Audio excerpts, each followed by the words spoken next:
Good afternoon, my friend Craig. Long time no talk. Yeah, well, it's been a minute since I've been up on here, so we've been talking for sure. But excited to be back. Yeah, how you doing, Leighton?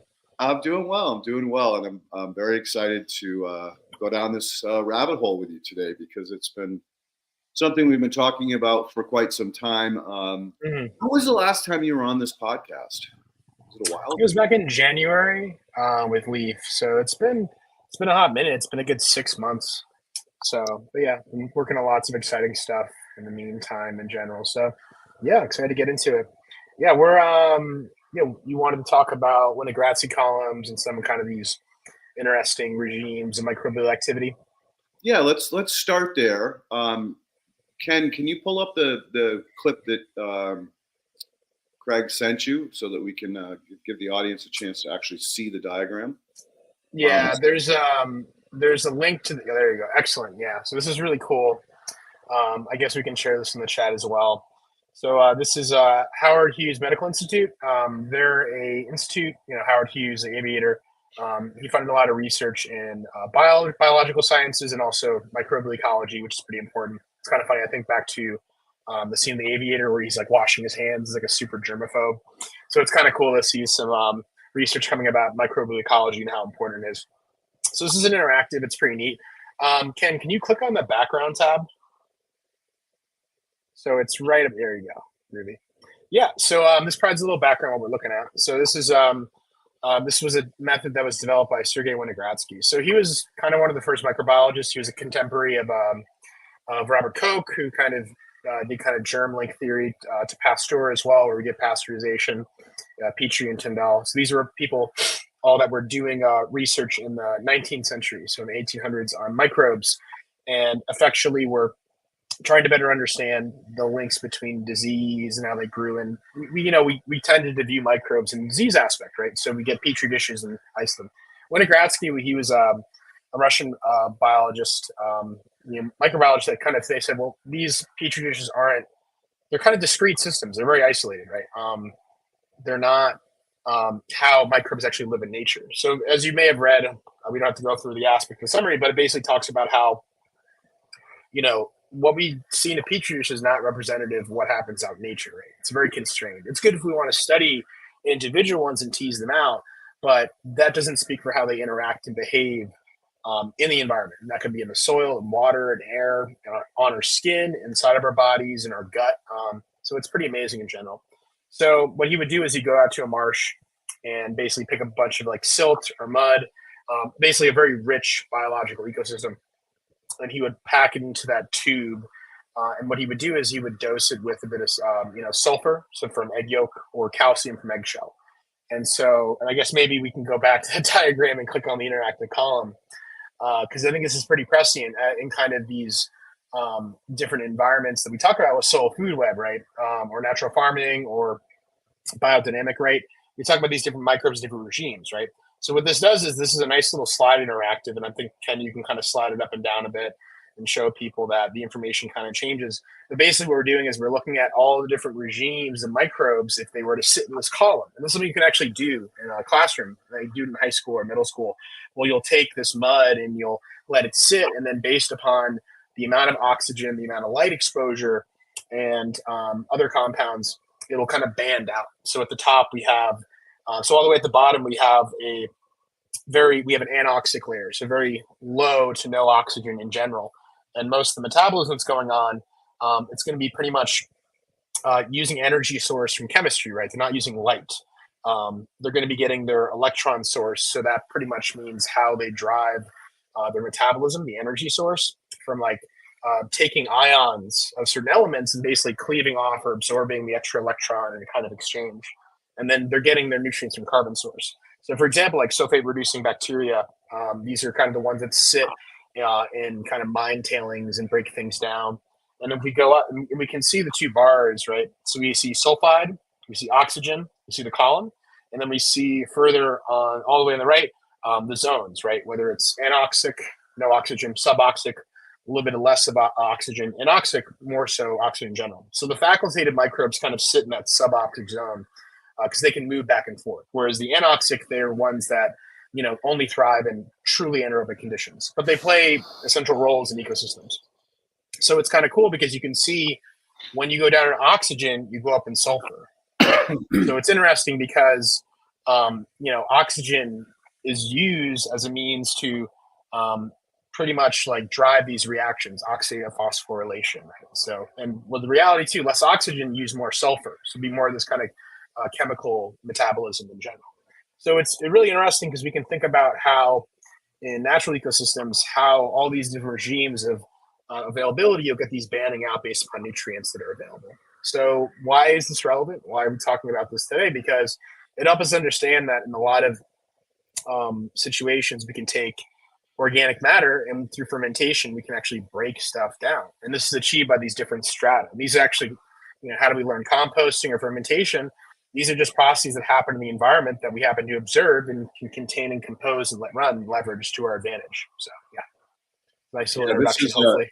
This is great because last week we had Andy and Maggie on talking about aggregation and soil health and how to speed up the process of turning dirt into soil. And we did get into these, micro aggregates or macro aggregates where you do get those variations of, all different conditions. And that's why it's just so important for you to understand that, all things are important. You and I have talked at length about the unfortunate circumstances which drives Elaine to swear off and not talk about and facultatives, which are very important in nature. Yeah, and it's understandably so. I think Elaine mentions that there was a situation where people had really, viewed compost tea as just a leachate, right? That's something too. If you take raw manure and you just dredge it in water and put it out, that is organic matter that's going onto the soil, but it's going to have a detrimental effect to anything that's growing in general. Right now, if you've got a barren field that's been sitting there and you're not planning to lay anything on it, it's fallow. Yeah, getting that organic matter back into the system and dissolving it by kind of leaching or dredging it may work. But if we're planning to work with soils that we're actively growing in, we're planning to get ready to grow, we have to understand these conditional environments. So as compost teas, extracts, the soil food web ecosystem, and a lot of these regenerative practices, especially through natural farming or biodynamics or even Jadam, right, that use fermentation as a means to allow microbes to break these things down, it's an essential process. And this is really interesting. I think I can maybe put in the chat this paper we've been kind of sharing back and forth, which is really interesting. It's called Life and Death in the Soil. And it's pretty incredible because it kind of does a whole overview. Give me a second while I Google this. Is that the one that talks about the necromass and that 50% of soil organic matter is dead microbes? Yeah. So this paper, actually, I'll put it in the chat, our private chats, that way it can be shared with the community. It is paywalled. I think there's a way you can find it online. We can probably, for listeners of the stream that are interested, we can have Ken point to a certain direction on the internet. But that's kind of the problem of publishing. It is closed access, but it is an incredible overview of understanding that when we do this composting process, what is making the humus or organic matter that's there it's really the residues of these microorganisms. The organic matter has been attenuated and broken down, and a lot of the fresh organic matter, things with lots of nitrogen that can build proteins and amino acids, are broken down, turned into microbes, and then they live and grow, but they die and divide and continue. And it's so we're really with composting, we talk about it's attenuation or breakdown of organic matter. So yeah, it's pretty fascinating because when you think about this term necromass, right? You can imagine like bits and pieces of your plants, woody debris, and it's all going to break down to humus. And we see when we build compost, we go from this mixture of materials that eventually break down to humify to make the soil organic matter, right? This particulate, this mineralized, this dissolved organic matter, and how a majority of it, I think 50%, they were saying, is Necromass. And it's basically the bodies of these microbes that are metabolizing, growing, and repopulating, and they're building these biofilms. It even goes talking about how a lot of these organic matter in the soils, they persist as the cell walls, as the membranes, the intercellular aspect, the spores. So these whole range of materials, so we call it humus. People have really started to make sense of, okay, what is humus just beside a chemical compound? It's kind of how people understood it. How do we know it as a biological? And it's a continuum of organic matter, of both materials from the microbe themselves, and also their exudates, like their biofilms. Like Elaine talks about this. So microbes break things down; they release, much like my snot, my saliva, my sweat, my oil, my skin. Right? They help protect our skin, but they also help to prevent things from oxidizing and breaking down. So that's kind of a similar process. So it's pretty comprehensive. It is institutional access, but I think we can find a way for Ken to distribute to the community if people are interested, Keating, because it's a phenomenal paper. Because a lot of the work that I've been doing with you, Leighton, recently, we're trying to make sense of how the organic matter forms and how we can make sense of this by looking at some initial chemical tests, right? How important cation exchange capacity is. And people will say, CEC, cation exchange capacity, this and that. Like, what does it mean? So maybe this is a cool thing where we can look at how we can take organic matter that, if we put it onto the soil and it's dry and it's oxidized, it's not ready to accept it yet. But if we ferment the organic material, or if we aerobically stabilize it, we brew it with microbes and a lot of these kind of interesting processes, we can attenuate and break it down and then put it onto the soil so it can be absorbed, right? So we can reverse that oxidation, right? That biomineralization and make a mineralized organic matter. So, yeah. What do you think, Leighton? Should we talk about CEC for a bit and some of the direction we're kind of going there to make sense of it?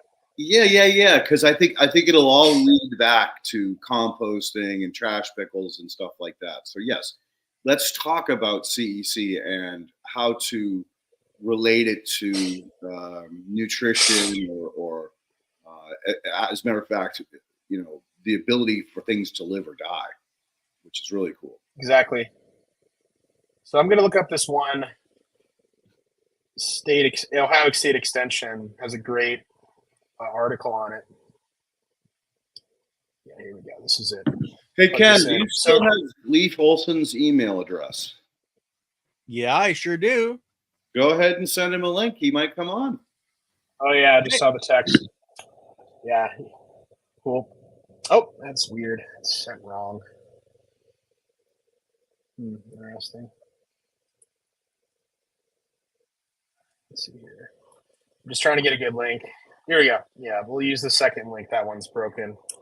Yeah, so I just put a link in. I think Ken will share that up in a second, which talks about cation exchange capacity. So when we talk about our soils, right, the soil texture, sand, silt, and clay, right? And we understand this by particle size, right? So sand is the largest, silt is medium, and clay is the smallest, right? So when we think about that, the larger the particle size, the less the surface area, right? The finer the particle size, the higher the surface area, right? So the surfaces of your soil, or the dirt of your soil, the soil texture, the sand, the silt, or the clay, it inherently has a negative charge, right, based on its surface area, and that negative charge will hold on to organic matter, but also certain elements, right? So when you get a soil test, right, and you're looking at calcium, magnesium, certain. Yeah, exactly. Yeah, you're getting these concentrations in parts per millions of these cations, right? These positively charged ions, right? And so what the idea is when you basically look at it, it's saying, okay, well, how much is available? It's basically showing that how much was there on the surface of your soil, right? So the higher your CEC, right, which is a composite of all those elements they test for, positively charged cations, right? It's basically showing how electronegative your soil is, right? So when you think about like positive to negative, they attract, right? The more negative charge that's on your soil, and then if you look at this link from Ohio State, they basically show a relation between soil texture and CEC. It's table 1. So basically they talk about how, your sands, right, how they do these things called milliequivalents, right? This one gets in kind of the physical chemistry and a little scary. We won't go there today. But the idea is in general is that when you get this more finer particle size in your soil texture, your CEC goes up.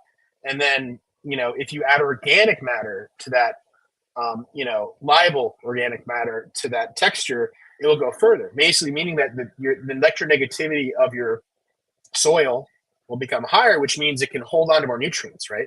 So when we talk about more exchange sites, so when we talk about, the soils in general, the more exchange sites that are available to your soil, the more of these hard charged particles, both positive and negative in general. We can just measure the positive ones pretty simply, right? Basically, the higher the exchange capacity of your soil, the more ions can sit there, right?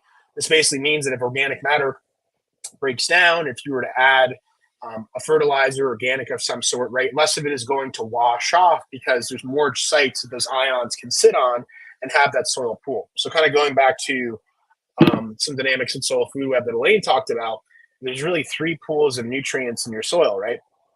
There's the soluble pool. It's like what is available in water. You basically put in water, it solubilizes out. There's the exchangeable pool. Basically, this is something that is more so intercalated into the texture of the soil, and also organic matter and all these residues, these extracellular polymetric substances, these biofilms, these organic substances that microbes feed upon, but also build into their cell walls in general. It's kind of locked in. It needs to be broken up. And then there's the total, right? If you were to extract everything from the soil, the microbes, the exchangeable stuff, and even the texture, right, you would get your total amount. So the idea is when we add organic matter to the soil in the form of dissolved organic matter, and this is by good compost that's been attenuated and broken down, this Necromass, or by another fermentation technique, we can drive up the cation exchange capacity. But also, too, you can overshoot it, right? So this is something where if you have a amendment or a compost extract that is a fermentation product that is pretty potent, this is why you see in Chidam and natural farming where you're doing ferments, you need to dilute it a certain amount because you can drive your cation exchange capacity too high. You can literally lock out your soil exchangeable pool. However, this isn't locked out like a salt lock in chemical agriculture. It just means that you basically oversaturated your exchange sites, right? So there's no more room. But it's fine. Irrigation or a rain event can wash these off, but it's the tilth of the soil, that aspect too. So we're talking about how do we transition from conventional to organic, right? Or how do we get away from these strip systems? It takes several years because you have to restore the mineralized organic matter pool in the soil. Basically, the soil is oxidized without organic matter, and you have to irrigate and saturate and saturate and saturate. So that way you can basically pull the horizontal layers of the soil down. You can basically extend your A horizon, the O horizon, right? And get that organic matter, which will then lead to the tilth. So that Nature paper, they do an amazing job of explaining that you have bulk soil, right? Where there is there's a high diversity of microbes, but a very low number, right? Relative aspect.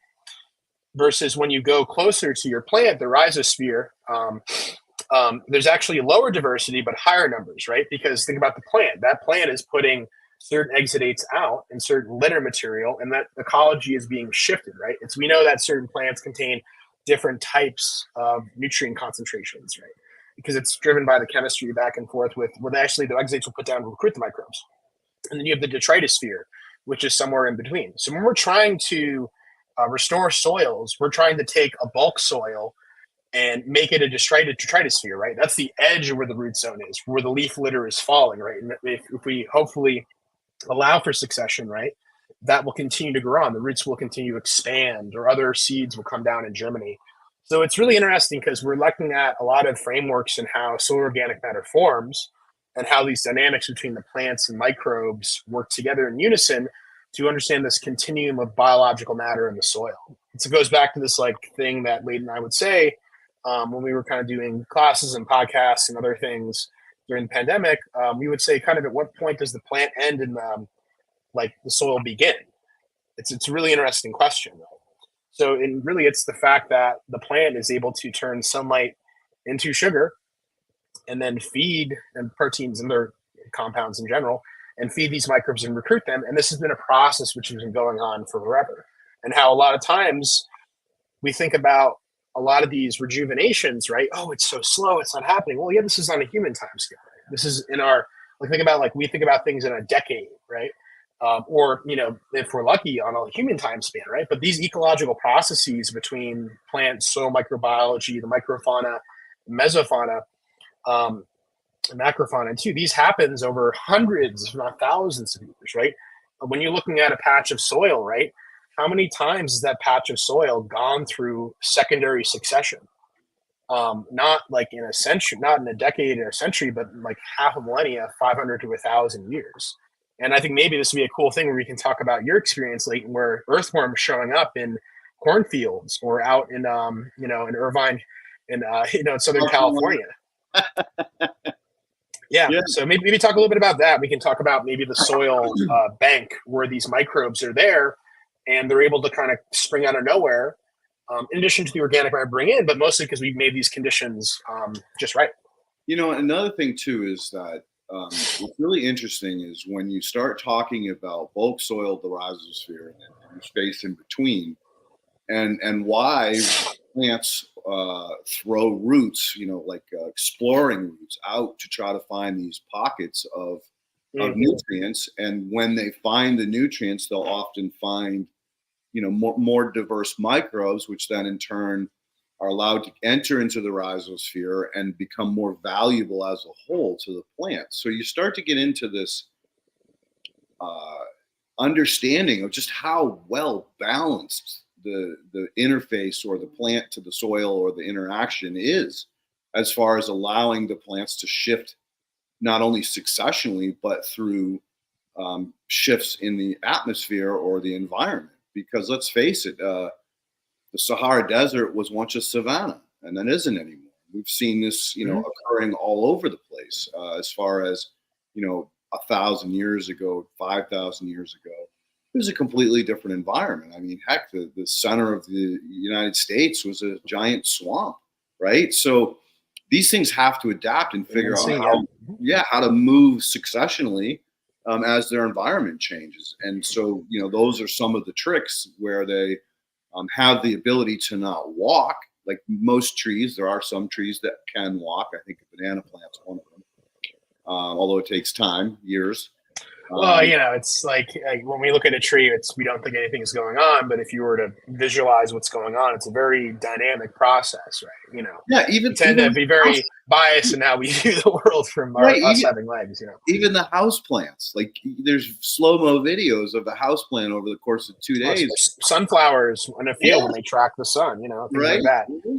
So there's some really ingenious you know, evolutionary tricks that these plants have created. And, you know, and then we can get into the microbes and the necromass, because they too have evolved to create unison relationships, you know, whether it's horizontal gene transfer or, you know, some of these other mechanisms that James White talks about, you know, where the cell actually becomes an organelle.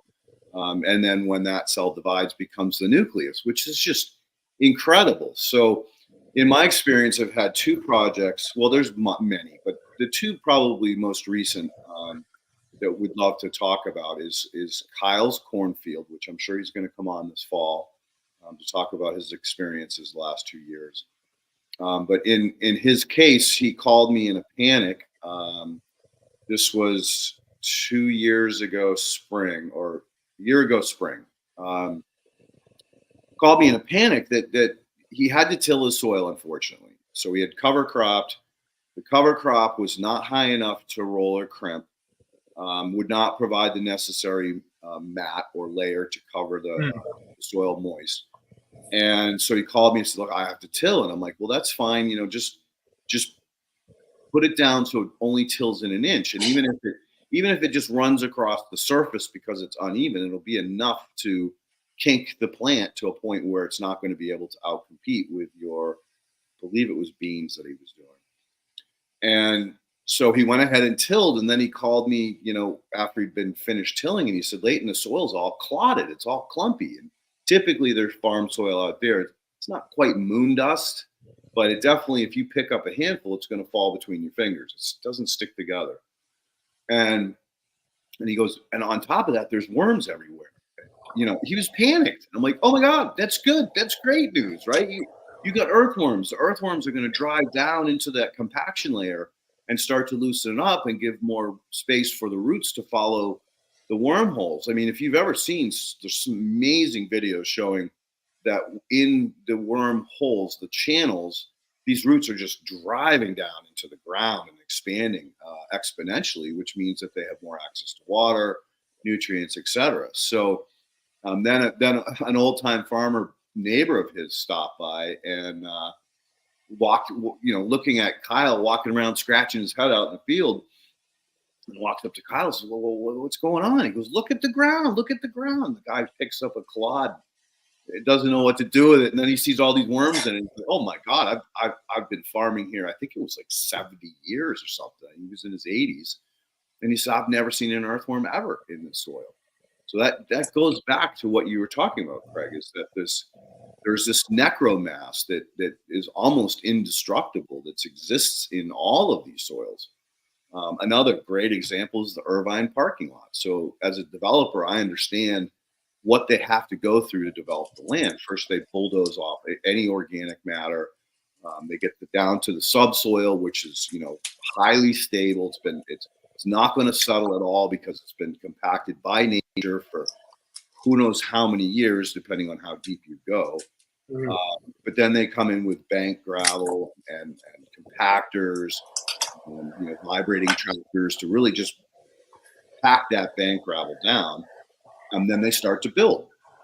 So the entire parking lot is completely disturbed subsoil with layers of gravel and compacted on top of it. And so they brought me in to do a water savings experiment.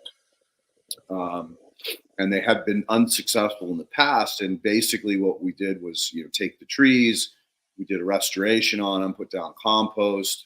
By restoration, I mean exposing the roots, getting to the root ball so that our organic matter is coming directly in contact with the root ball. Then we put drip tubes around it and then put chips on top and then treat it with a compost extract. So after 3 months, I had the project manager go back and do a final round of testing just to make sure the microbes hadn't been affected by the water. Southern California water is pretty nasty. And when he went to take the test, he found tons of earthworms in the middle of this parking lot. So, I mean, the fact that they can survive being cooked in the Southern California sunlight, exposed to black tar, there's all kinds of, negative attributes to, these compounds that they use to build tar. And then to have not only earthworms, but breeding worms. There were small ones, babies, large, medium, and cocoons. And even Andy down at Rise's Sciences observed this in the bag that she received. She actually called me too and was like, "Oh my God, there's earthworms in here. Well, where is the soil collected from?" So these are great examples of the fact of how resilient nature is. It's just we've got to interface in a responsible manner. This goes back to the work with Muncher. Here's Leaf. What's up, brother? Oh, your mic. There you go. There he is. What's up, brother? How are you? Pretty good. So you missed the start of this. We were talking about you and purple sulfur bacteria, but right now we're into necromass and understanding the resilience of nature. And so spore and cyst bank, just waiting for the right conditions to propagate. Nice. Yeah, and I'm sure, Leaf, you've been exposed to some interesting things as you've done all the field work and seeing the ability for nature to survive in extremely harsh, non good, or how do I say this, non-beneficial soil systems. Yeah. I was actually just doing some field work last week, and some of the sites I was going to had a lot of heavy metal contamination, and we get a lot of certain wetland plants are really tolerant to that. So it's interesting. It's like some of the systems they use to remove the metals from water are using plants like cattails, because if you don't treat the water and just let it spill out into the environment, it'll turn into a cattail marsh naturally because those are the kind of plants that can tolerate it. But actually, there's some sort of little spike rush plant that I found growing. Like, this is an old mining site. The water's coming out of the ground. It turns orange when it hits the air. But there's vegetation growing across it. One day I pulled up just a little rhizome of this little rush growing in the, like, right in the mine water where it comes out of the ground. I took it home. I stuck it in a plastic bag, took it home, stuck it in a pan of water, and I've been propagating it for like a year and a half now. It's a pretty easy plant to grow because it's like, hey, it can grow in, super toxic water. I put it in some clean water in my backyard, and it just keeps going and going. And that's the kind of propagation I like to do because I'm too lazy, or I say I'm too busy to grow fancy plants. Good catch.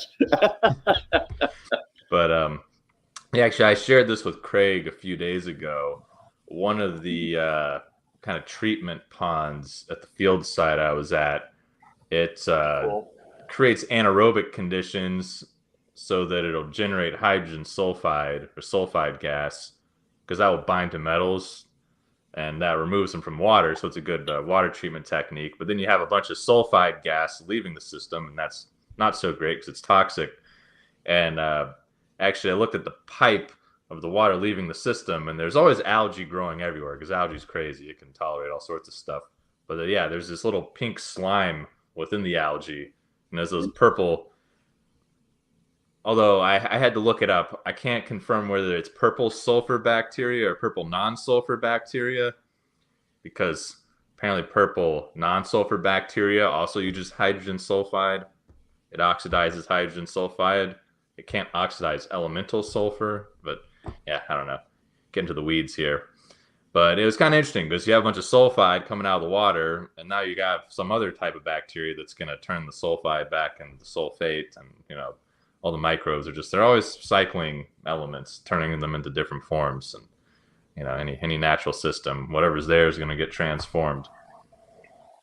So are cat nine tails, are they one of the plants that are able to pump oxygen down in their root zone to control pH, as well as the anaerobic versus facultative anaerobic? Yeah, I'm not sure how much they control the pH. I imagine they have some influence on it, but that's it's to change the redox potential around the root zone. And so, yeah, the technical term for those types of plants is emergent macrophytes, because like macro, big, phyte, plant, and emergent meaning that it emerges out of the water. So its roots are underwater in flooded sediment, and then the leaves or blades come out into the air. And they have this thing called parenchyma, which is a special tissue in the stems where they have like really big pores. So if this is the cross section of the plant, like this is the cross section, there's a bunch of holes that are like really big that are all in it. And that allows it to pull oxygen down into the roots and released out of its roots. Because getting back to hydrogen sulfide, if you don't have the ability to pump oxygen into your root zone as a plant, and the soil gets flooded, then the oxygen gets used up, the nitrate gets used up, and now it's sulfur cycling, and then that sulfide gas poisons the roots and kills the plants.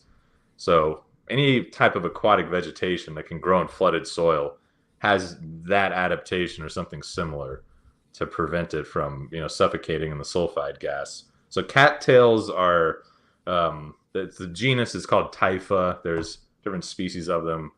They're invasive in a lot of parts.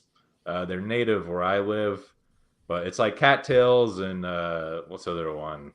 Phragmites. Phragmites, yep. Yeah, those are like the really vigorous, aggressive ones that usually if you have a really contaminated pond or wetland, those plants take over because they're really tough and resilient. So they're used in water treatment a lot, but then there can be an issue of they can be invasive and take over like aquatic systems as well. But yeah, we had a prime example of that down on Cape Cod because we have all of this fresh water that's leaching out all over Cape Cod. There's these kettles, which are freshwater lakes in the middle of a sandbar, and it's kind of very unique system. It's basically determined that it was a groundwater, a deep aquifer that goes from upper state New York, Vermont, and Canada all the way underneath Massachusetts, and then pops up out on Cape Cod and actually creates a freshwater river in Barnstable, which is just amazing. But you get a lot of, because Cape Cod is so developed, there's a tremendous amount of nitrates and phosphoruses that are running off and getting into these waterways where you've got super mineral rich water that's leaching up and picking up these, these chemicals or for synthetic fertilizers.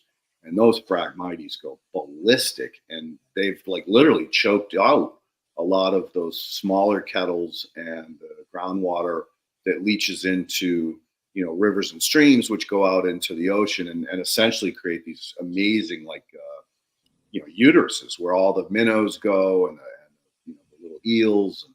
So they have a group of people that come out, like every weekend, and they go nuts. I mean, they got waders on and they get these big pitchforks and they're like getting the whole root ball out so that, they're not going to come back as easy to open up these waterways so that they are allowing the water to flow and not go stagnant and create other kinds of, smell and stuff like that. So it is unique that, or it can be an issue, although they're very beneficial in some places. Other places, they're very detrimental to the environment.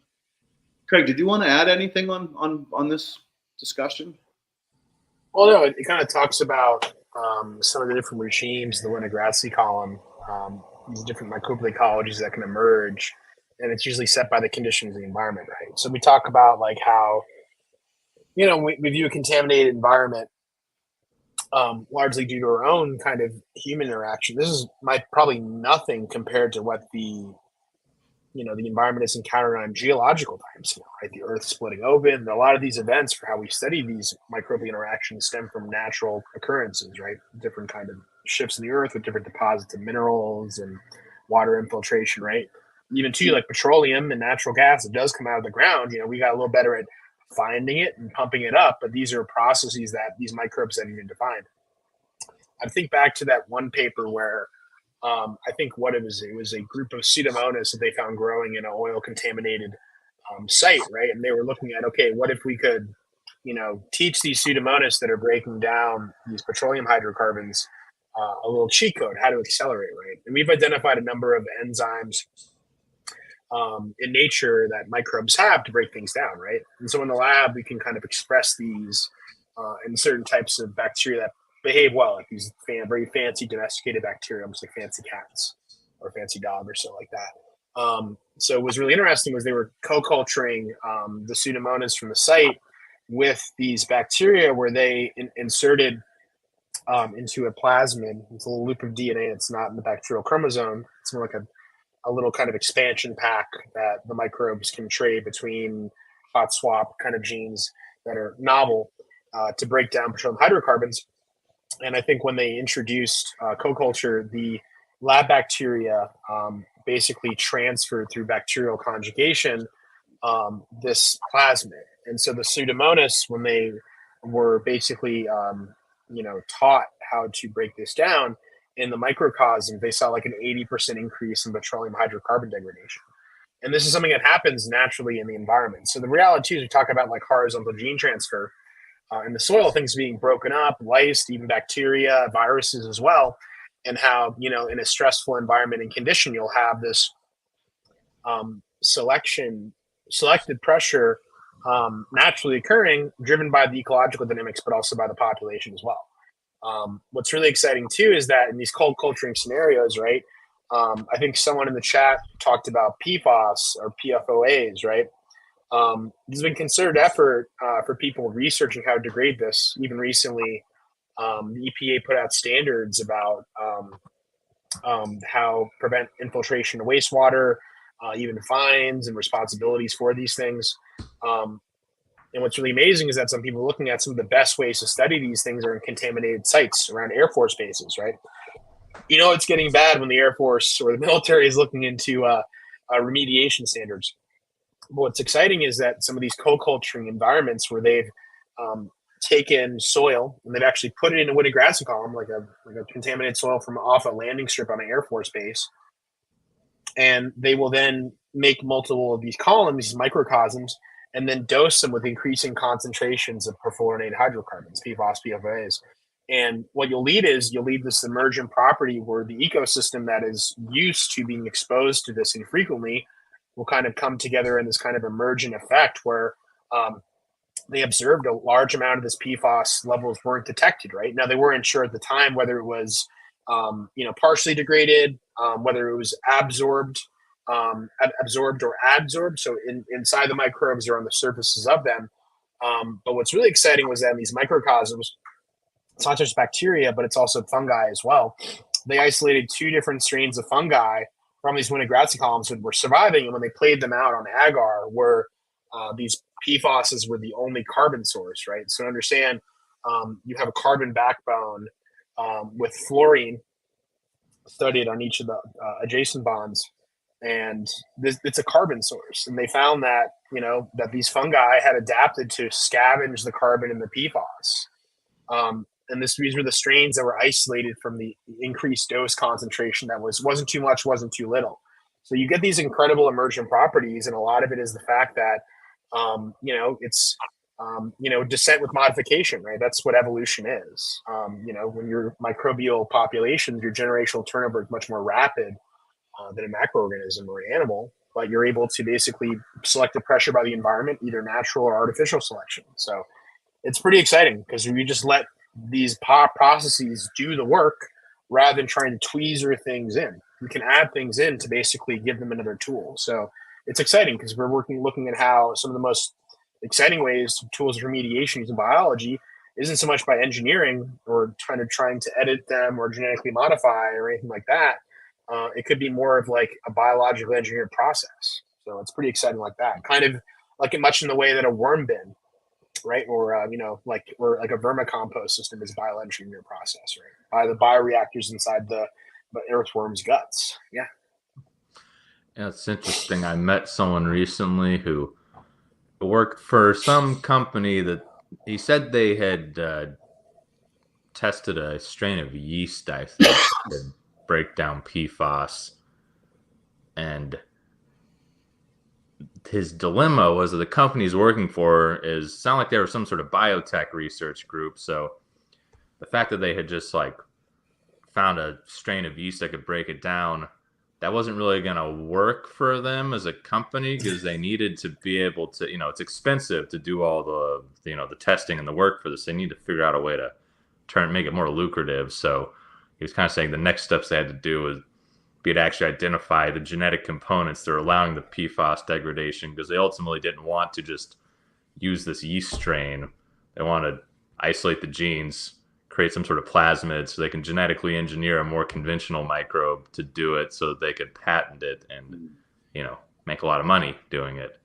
And it wasn't going to happen if they didn't go that route. So that was kind of interesting to hear that, even though you can find these traits in nature, a lot of times to get them applied on a massive scale, like on an industrial scale, just kind of, going the natural method doesn't really do it for, the modern economy in terms of a lot of the businesses that actually have the financing and the resources to, address large scale projects. So it was an interesting perspective to hear about it. Well, that's very common in the industry, and a lot of these emerging technologies get shelved for that very reason, because either they're creating a competitive advantage against the existing people present in the market, or the people in the market can't control it and therefore don't want it released. This goes back to the Muncher, why I dragged Craig in on this one, was because it's just so complex that the things that we're seeing, the successionary shifts just in between the tanks, even though they're all connected and plumbed together, we're seeing a very diverse difference between the individual tanks, even though they're all connected. And one of the most interesting thing was the amount of yeasts in that MJ, the Muncher Juice, as we call it, and the potential for those guys to, start that successionary jump in soil and out of the gate feed plants in a way that is insane. Craig, to talk about Richard's experience with with Muncher Juice. Oh yeah, so this is something too. So to clarify, if people are not familiar, so the Muncher is a device it's an aerobic digester and bioreactor. It's pretty interesting because we can kind of view it as an accelerated composting process. The reality is, when you're composting, you want a consistent stream of oxygen, right?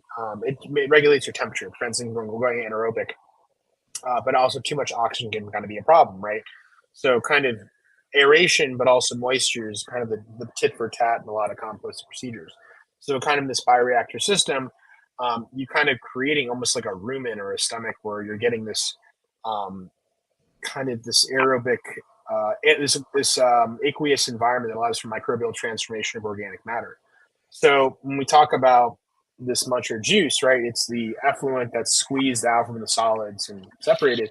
And so what's really exciting is that the company that's developed this, they have a number of anecdotes. A lot of what I've been trying to do is to try to better characterize the structure so you can observe what's happening, understand all these aspects. But some of the exciting anecdotes we've seen is, when applied to grapevines, tremendous growth, acceleration of growth potential, even in previous years where there's minimal growth, to the point where the person working with Hobie gave some, previous years they'd get some kind of growth, maybe a bit higher up and a couple grapes here and there, to the point where he actually had to build a trellis because it was impeding his ability to walk through his walkway adjacent to the grapes in general.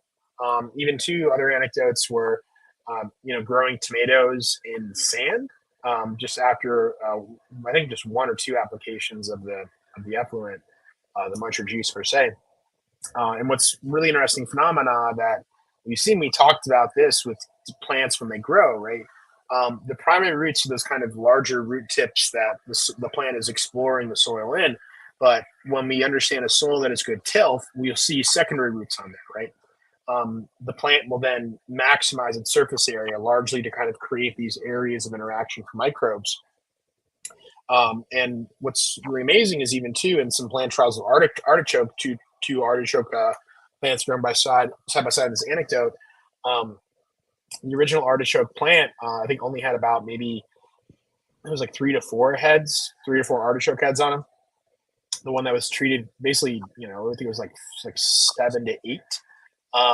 And what's really exciting too is that when the plant was unearthed, the root length, I think, was a third of the plant that was treated with the Muncher Juice was a third of the root length, primary root length, than the one that was not. But that shorter, more stout, compacted root system was full of root hairs, so secondary root growth. And this is the big thing is when we talk about plants, when they grow, they're looking for that pocket of good, healthy soil where the can more efficiently exchange the sugars and nutrients from photosynthesis with those microbes and then continue to kind of nucleate that soil tilth out. So it's really exciting when, a lot of the bulk soils or damaged soils respond incredibly well. This thing called the direct sorption pathway. So when you're making a compost tea or a compost extract, you're making, if your compost product is good, if it has been properly broken down and transformed by microbes and attenuated, you'll make a very highly absorbable or liable organic matter. So when you put it down in the soil, you'll basically take this mineralized soil and make it mineralized organic matter. So if you ever wonder why, if you just put, organic matter, manure, just grass clippings, whatever, on soil, bare soil, bulk soil, why it won't absorb, it'll kind of just winnow out because there isn't enough organic matter being irrigated down in there to restore that tilth, right? So when we have a microbial process and we can make this dissolved organic matter, we can achieve, and this is something by another resource that soil organic matter has been classified, this direct sorption pathway where the dissolved organic matter will convert the mineral sites and drive up the cation exchange capacity by this dissolved organic matter, which has low weight molecular compounds, very fine particulate organic matter, and even colloidal to a point of colloidal suspension, something that is so small and uniform, like half a micron, where it appears like a homogeneous solution, even though it's heterogeneous. So it is exciting. The effects are the fact that you restore the soil tilth, and the plant can then put more energy into its own development of its shoots its fruits, its stems, and its leaves, right? And the more energy you can put into leaves, the more photosynthesis can achieve, and the more sugar it can make. So this is really exciting where we're understanding a lot of these dynamics in the soil matrix with the biology, and then also where the energy is going from photosynthesis. Where is the photosynthate going? It doesn't need to put it down in the soil because the microbes are there. It can focus on doing development because it can know it can get all its trace elements, micro and macronutrients through the community in the soil. Yeah, and just to add on that, last week's podcast, we went pretty deep on this, the understanding of dissolved organic matter and why it's just so beneficial. So highly recommend anybody that finds this or listens to it to go back and listen to last week's Monday podcast as well. Leaf, did you want to add anything else to that? No. That was pretty informative. Yeah. But, and going back to the Winogretsky column, this is why it's so important to understand these things, that, there's all of these organisms and you basically need the full suite when you are dealing with, like macro aggregates or one of the things I talked about last week was the rhizosheath. So everybody out there has taken a plant and ripped it up. Leaf just talked about him doing it, and you get all the dirt with you. Well, early on in my career, one of the things I did was I took a rhizosheath and I cut it in half with a machete, and then pulled different samples throughout the rhizosheath to see, is it all the same biology? That was my hypothesis, and in fact it wasn't. There was areas that were completely anaerobic, just loaded with ciliates, and then other pockets that were extremely aerobic, the exact opposite. And then of course there were some blended areas. So again, it's really important to understand that we need all of these tools as we move forward. There's talk about PFAS, there's talk about breaking down plastics. There's easy. We've already done work with the ability to break down some of these legacy and or presently used herbicide, or not herbicides, complete pesticides. So the potential for us to unlock some of these keys is, I think we have our fingers on the trigger at this point in time. Remember, I told you guys about the gentleman that I met back when I was trying to develop a plant factory, and I went to John Todd, who was doing some really cool experiments in Cape Cod at the time, trying to clean up wastewater. And then he turned me on to this guy who was down in Florida who had traveled the world and gone to these highly polluted sites and collected the biology, and then had created essentially a library of all these different organisms, so that the idea was that he could then either plate them or grow them out, and then supply them to different people, environmental contractors across the globe, to actually start cleaning these sites up. And unfortunately, like so many of these emerging technologies, mysteriously disappeared and later was found dead. And his kids wanted nothing to do with it, obviously, right? Why would you want to try to keep doing that when you're going against the tide, so to say? But we can do this. And I think that, when we put great minds together, like you two, and tools and technologies like the Muncher and some of these other various, fermenting techniques, we have it. We just need to be able to monetize it so that we can support ourselves, and not run into that, roadblock of big money saying, no, we don't want any competitors here. And I think this segues perfectly into your experience, Craig, on the trash pickle. So let's go down that rabbit hole. Oh yeah. So that's kind of the thing, and this kind of stems from there's many ways you can transform the organic matter, or attenuate it, or compost it per se. It's kind of the power of some of these facultative microbes, right? They kind of can sit in the suboxic range, and because there's less oxygen available, but plenty of organic matter and plenty of ions, they can kind of engage these things. So this was kind of stemmed from my work when I was a compost coordinator up in Harlem for a nonprofit that turned empty lots into community green space urban farms. during COVID, the entire compost program for New York City pretty much got shut down. So come back in 2021, I was rebooting the composting program, and we were gradually kind of getting more and more attention, right? So more and more organic matter would come in. So in the summer of 2021, I'd like be building a big, like 500 to 1,000 pound compost pile. And then as I'm building this pile, my collection bin would fill up, and this would be like 4 o'clock on a Friday afternoon. I'm like, crap, okay, it's like summertime, it's like 95 degrees plus outside. I can't let this stuff sit around all weekend. It's going to turn into a fly and rat bomb, right? It's going to stink too. So I was like, all right, like, what do I do? Okay, what did people do when there was too much produce during the season, right? Okay, well, you pickle it, right? Because I was like, all right, well, like, you know, if I pickle this stuff, it'll sour. It's not going to, you know, it'll smell, but it'll be a different kind of smell, right? A little more kind of acidic formation. And then I was thinking, okay, well, if the acidification will make it less appealing to flies or rats in general, right? So this is kind of where I would basically have a big organics collection bin, like 30 to 50 gallons. I'd fill it 2/3 of the way full of food waste. I'd try to debag it as much as I could. I'd be like, somebody would be like, hey, you know, it's going to let stay bagged. You know, and I would tamp it down, and then I would put like a hardware cloth screen, and then a screen on top, and then a couple pavers or bricks as kind of like a fermentation rate. And then what I would do is I would take, we had rainwater, we collect.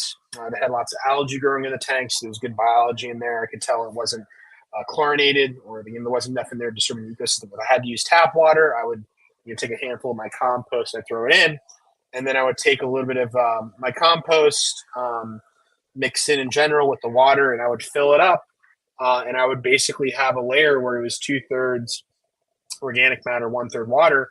And then over the course of, you know, about 3 to 7 days, it would start to kind of bubble and ferment, and I'd get this pellicle kind of biofilm on top.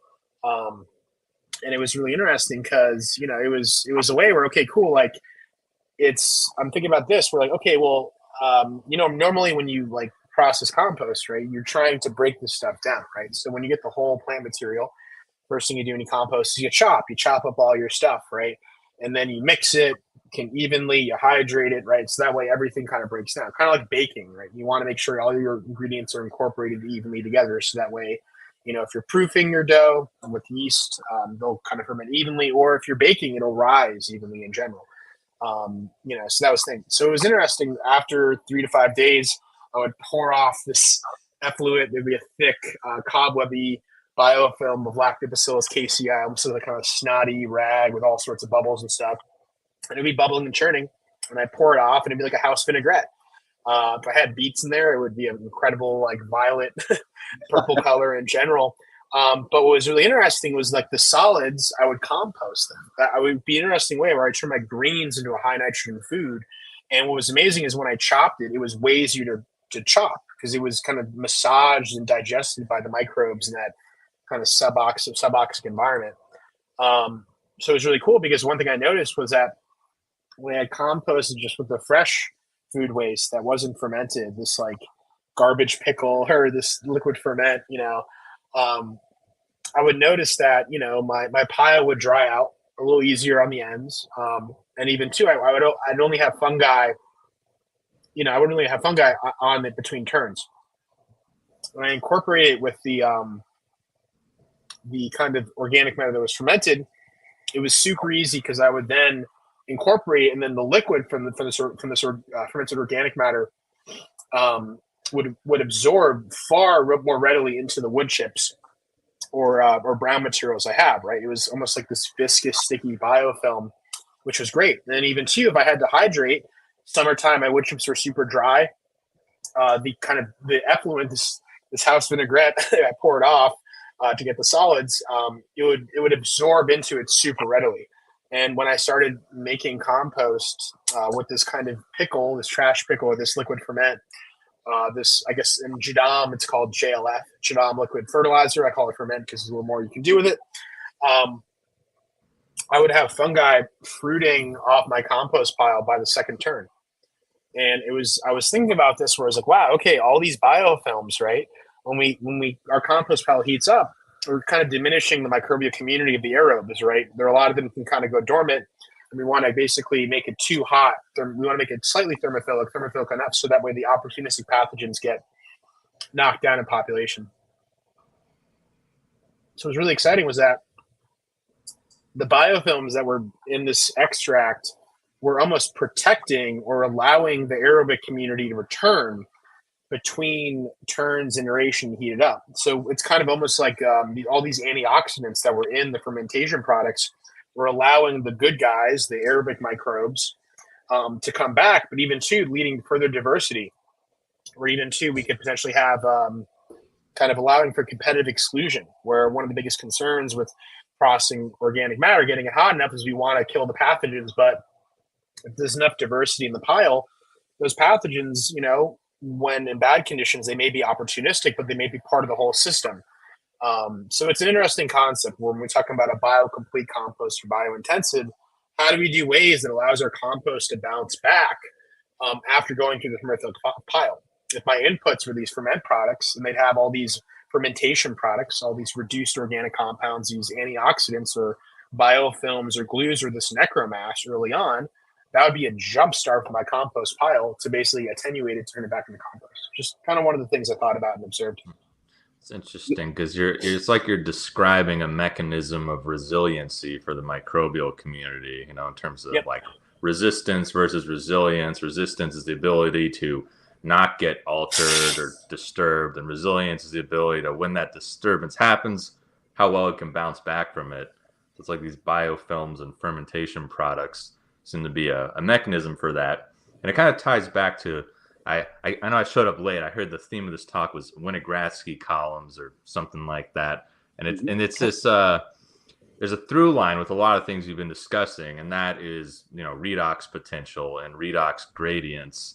Because whether you're talking about a Winogradzki column, wetland sediments, the sheath around the roots that Leighton was talking about earlier, a biofilm, they're all creating like a physical structure where you can have a range of EH values that are relatively close to each other. And any given EH value, you're going to get certain types of microbes that are going to dominate it. And that's kind of, because a Winogradzki column is basically just a microcosm that's replicating a wetland sediment. And there's this thing called the redox ladder or redox tower that if you ever take a wetland science or a soil biogeochemistry class, it's a very fundamental feature. And it's basically that, you have the spectrum of redox potential or EH values, and then what type of elements are going to be oxidized or reduced. And no, actually, am I able to bring up images here on my screen? Hell yeah. Let me see. All you got to do is shoot them to Ken on the email that he sent you on the invite. Actually, he can just go to present, share a screen or tab, and bring it up through his computer. Oh, nice. Yeah, let me see if I can figure this out. While you're trying to figure that out, I do have a question. Like, you've been teaching. All right, go ahead. Yeah, so this is the redox tower, and you can see on the left, this is the redox potential, and then on the right, it's the pair of molecules that are going to be the dominant redox species. So at the top, we have oxygen. Oxygen generates the most energy when it's reduced. And so this is, aerobic respiration, which interestingly enough, we usually think about inhaling oxygen and exhaling CO2, but oxygen actually gets reduced to water, and CO2 is formed from glucose, but that's a little aside. But you can see as the oxygen gets depleted, the redox potential goes down, then nitrate becomes the dominant electron acceptor, then you get down into manganese oxides, more nitrate. And then this is the suboxic zone, which Craig was just referencing. So suboxic, it's oxygen's gone, but there's still some of these more high energy electron acceptors there. And then when it gets anoxic, that's when it's iron and sulfate and CO2 start to become the dominant species of molecules getting reduced. And so, we have methanogenesis happens in wetlands, and that's a whole other process. But how this relates to the Winnigradsky column. I believe I have a picture here. Yeah. So I don't know if you all have seen an image like this before, but this is basically, you can think of this as the same image as the redox tower. It's just showing all the associated microbes with those different redox potentials. So, at the top, it's cyanobacteria because they're photosynthesizing using oxygen. Heterotrophic bacteria, so that's bacteria that are aerobic, but they're not photosynthesizing. Then you have iron oxidizers, and then you get down to these different sulfur bacteria, the purple non-sulfur bacteria, which I mentioned before. They can't use elemental sulfur compared to the purple sulfur and green sulfur bacteria that can. And then at the bottom, when it gets really anaerobic, you have the sulfate-reducing bacteria that produce hydrogen sulfide gas, which is why, you get waterlogged soil and it kills plants because the sulfide is poisoning them. And just one more, no, that one. So this is what it can look like in real life. If you make a Winnigradsky column at home, this is just someone who, stuck some sediment into a mason jar and gave it some light, and you can actually see the purple sulfur bacteria and the iron oxidizing bacteria and all that. So just a little visual aid there in case any of y'all haven't actually seen what this looks like before. But this concept, you still think of this. This is analogous to even a soil particle. Like if you have poorly structured soil where it's just dust and little tiny aggregates, you can't have that much of a redox gradient within that soil particle because it's so small. But if you have big soil aggregates and nice rich humus, you can have it so that maybe the inside of the particle is a little more reduced and the outside is a little more oxidized. So you're gaining this kind of resilience and the ability to have different types of redox and organisms present simultaneously in a very small area, depending on how complex the structure of the soil and the substrate is. And same thing with a biofilm. The outside of a biofilm is probably going to be more oxidized, more oxygen. The inside of the biofilm might be more reduced. And some of these like sulfate-reducing bacteria, green sulfur bacteria, the ones at the bottom that like it when it's more reduced, like they'll actually create biofilms as a survival mechanism. So like sulfate-reducing bacteria will start creating, they call them EPS, extracellular polymeric substances. They'll start creating these goos to give themselves a shield from the oxygen, because if there's too much oxygen, it'll poison them because they're not tolerant to it. So this is a very fundamental concept in biogeochemistry and just like nature in general, this idea that throughout, any environment, these gradients are being produced, and the more diverse the gradient is, the more diverse the organisms and ecological function you're going to have there. So that was my little show and tell. Oh, I love it, dude. Fucking love it. Because that goes back into aggregation. So last week, Maggie was talking about the two general theories of how aggregates form. And one of them is something that originally I believed was the way aggregates form. And that is that through magnetism or a specific type of bacteria, would create a biofilm and basically bond, say, a piece of clay and a piece of silt together. And that would be the foundation for them to expand and grow out the biofilm. But as they grew out the biofilm, they were connecting with more and more organisms and more physical sand, silt, and clay to create these macroaggregates. But then later on, I was looking at it well, to me, the diversity would be critical, because otherwise, when I cut open the rhizo sheath, I wouldn't have seen all of that different pockets. So it's almost like you have to have a whole community. I think I used the word castle, like it forms a castle. So it's building a community, it's protecting itself, with bigger and bigger area or larger and larger walls or whatever. And I think that I personally, I'd love to hear your guys' ideas on what do you think is the startup? What is the catalyst that allows the beginning of an aggregate?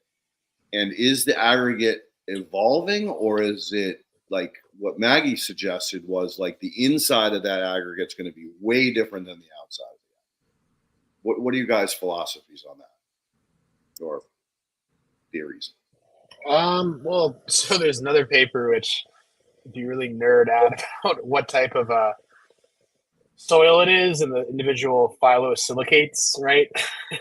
The actual physical structure of the type of soil that will affect it, right? You know, we get into the range of structural chemistry now. So the idea is based upon what type of soil you have, what type of mineral composition that is then that sand, silt, or clay, right? And the kind of geology of the area, it will affect it, right? And so the reality too is like it's site specific, but there are people that have teased out that based upon these different mineral composites and how they stack from the source parent material, it will affect how these formations do, right? There is a pretty big variance in these individual microaggregates into macroaggregates about how EH will flux in the organic matter, especially as temperatures increase or decrease. But yeah, it's a nature of gradients. And that's kind of the whole thing about it. Like the structure of the soil, there is a variance to that. And then, you know, some soils will be far easier to infiltrate, right? Like a sandy or silty soil, lots of more open pore space, you know, versus very clay soil, it's very compacted. You have to flocculate it first. So it really varies. And then also too, like the history of that soil. I think one example in New York City, right? Our soils are very much imported from all over the place. Urban soils are really unique because we do have some of that fill, the bedrock from the Manhattan schist. Whenever they kind of build a new skyscraper, they have the soil that's been sitting and not exposed to any kind of surface transportation or things like that.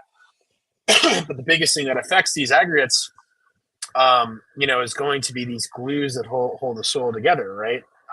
So these glues, right? I think one of them, which was understood, was glomalin, usually referred to as glomeromycoma. It's very iron rich, but in reality, glomalin is one example of something called an extracellular polymeric substance, which is these exudates these different microbes make. And actually, it's a lot of bacteria that contribute to these biofilms. Because the fungi in the soil, they're actually a surface the bacteria can move and taxi across, right? Most bacteria, they have zero inertia. Some bacteria have flagellates or little kind of tentacles or other structures that help them move about through their local environment, but they're kind of going with the flow. So with a lot of these fungi, they put down their biofilms, but also too, it's these microbiomes that exist on the fungi that help move things around and actually stimulate these because there's a co-metabolism.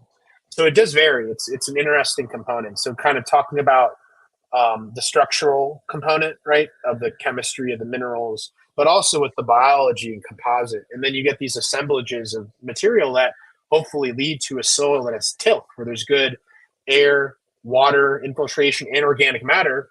And then we talked about cation exchange capacity. The higher the organic matter, the more electronegative your soil is, the higher ability for it to hold on to positive charges and have more exchangeable potential. Yeah. Have you ever heard about how glomalin and humic acid aren't real things? Yep. Oh yeah. Well, I'd say they're concepts. I say they're good as concepts until it's they're. Yeah. I guess what I learned is they're what we call operationally defined substances.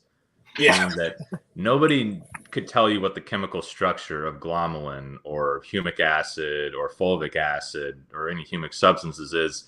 They're defined by, you take a soil sample and you do an extraction method using a certain chemical at a certain temperature at a certain pH, and the thing that comes out is humic acid, or the thing that comes out is glomalin. So it's interesting, and it's a repeatable process, and they observe them, and they have all these functions, and obviously, you've probably worked with them before and know that they obviously are real, but it's like someone couldn't draw oh, you got this many carbon rings connected to this nitrogen group or whatever. It's literally like you took a soil and you heated it up with copper oxide at a pH of 8 for an hour or something. That's not actually what it is, but it's something along those lines.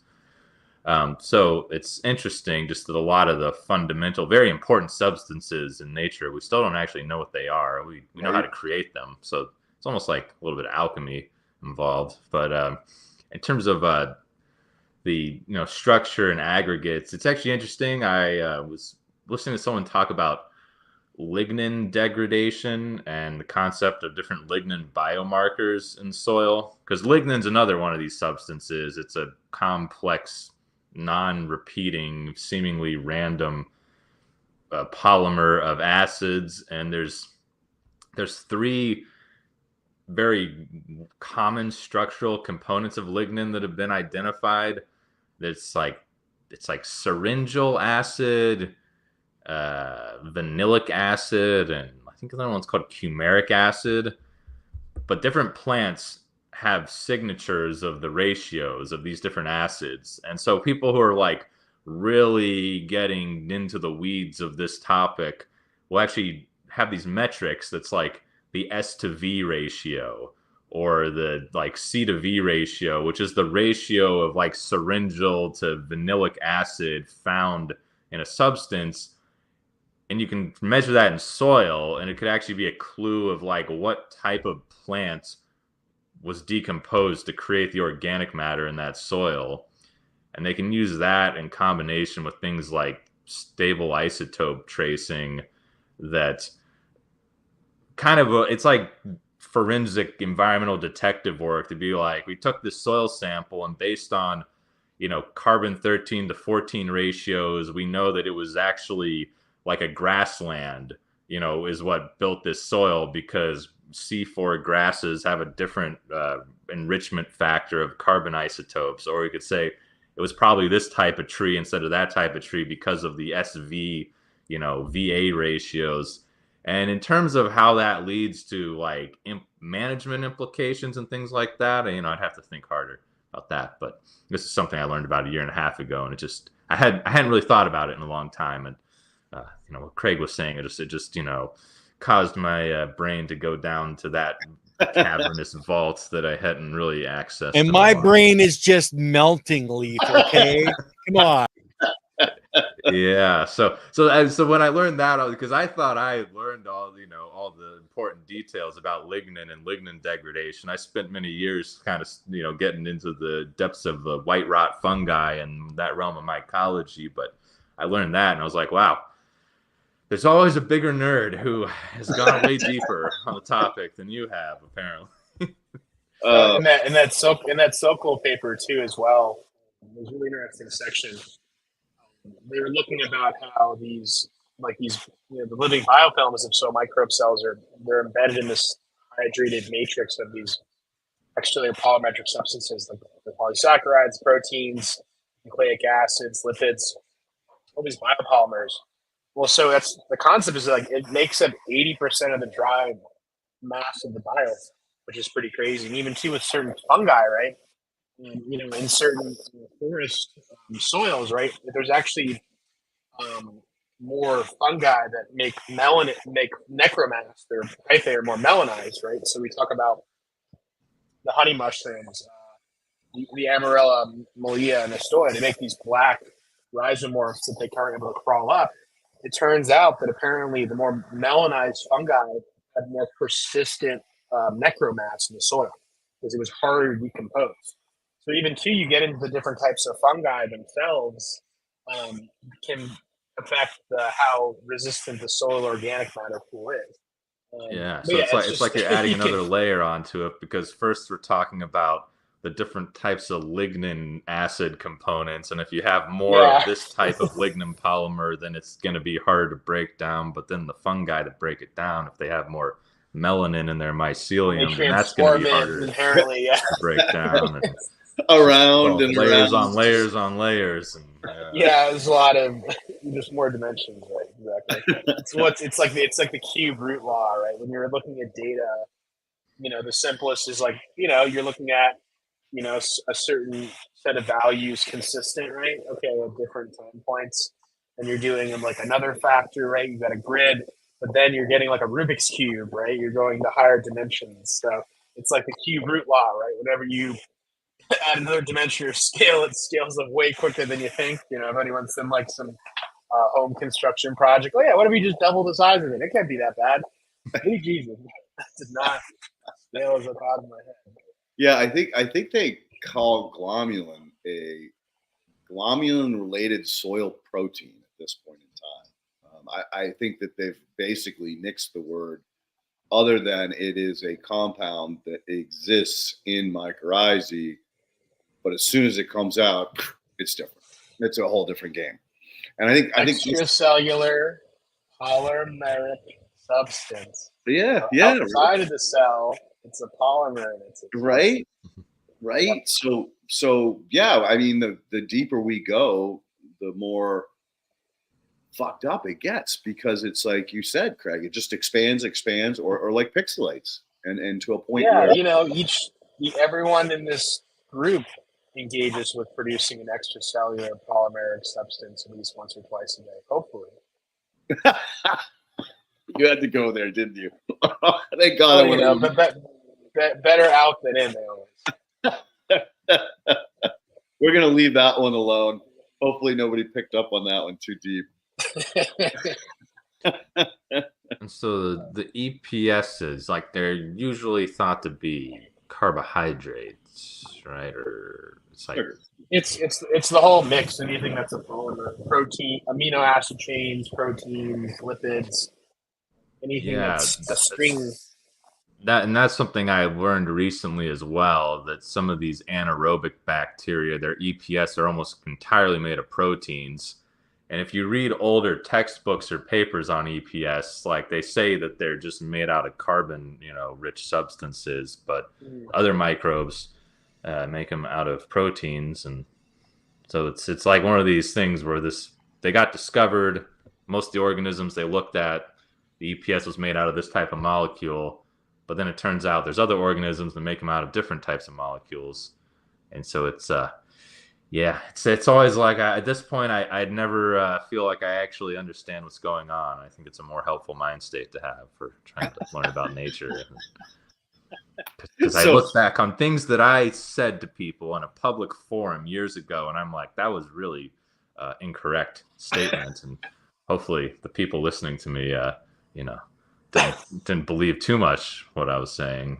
Well, dude, it's like everything. Like, I used to come on this podcast and say, hey, whatever I say today very well be invalidated tomorrow, because that's how quickly science is going related to all of these topics. It's just, we were like infants 5 years ago, and now we're, trying to be adolescent here and discuss the knowledge that we've gained in just that short period of time. Well, what's it going to be 5 years from now? Whatever we've said is wrong, right? I like your way of just saying, hey, I give up. I'm just going to keep plowing ahead. But, whatever I say today, maybe I'm wrong tomorrow. Yeah. Someone's like, are you sure? No. Definitely not. So interestingly enough, I love where we've taken this from, all the way from the Winogradsky column to the trash pickle, and understanding, like, some of these EPSs are actually like almost, what is that that term when water spreads evenly? Surfactant. Saturation.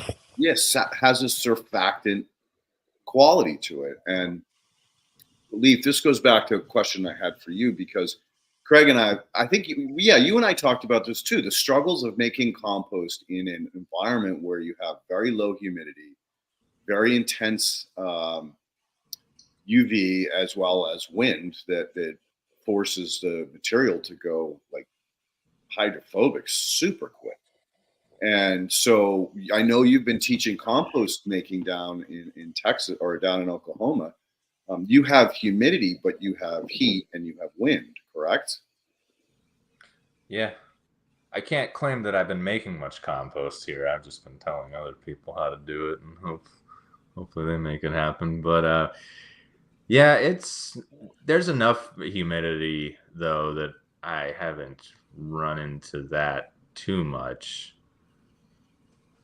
Probably It's- not like where you are if you're down in like Arizona or somewhere like that, because it's it's grasslands here, so there's enough moisture. But Gotcha. um, Yeah. when you're So talking about the challenges of like the dry environment, though, it's making me think of a while back. I was listening to someone who is an expert on biocrusts talking about this yep. topic, which is more of that's like a real desert thing where most deserts, it's not like you look down at the ground, there's nothing there. There's a lot of these, I call them biocrusts because it's some symbiotic thing of like bacteria and fungi and algae that they grow super slow, but they kind of are creating an insulating layer over the soil. And it's they say if you disturb them and rip them up, it's gonna could take a really long time for them to come back. But in a naturally really dry, really hot environment, or like lichens are probably another thing that fall into that category. But in nature, there are these kind of symbiotic structures that emerge. They don't necessarily grow fast, but it's like they're creating natural shields over the soil to protect it from the elements. Yeah, I've had the pleasure of actually seeing that. Back in the day, my daughter went to ASU, and I was working with Dr. Kevin Fitzsimmons down at U of A. So those colleges, although they are very competitive and have strong words to say about each other in all sports, I got a really unique opportunity to drive between the deserts or through the deserts from Tucson all the way up to Phoenix. And if you pull over your car, and because I did this, I walked out and wanted to take some soil samples so that I could see what a desert inoculant actually looked like.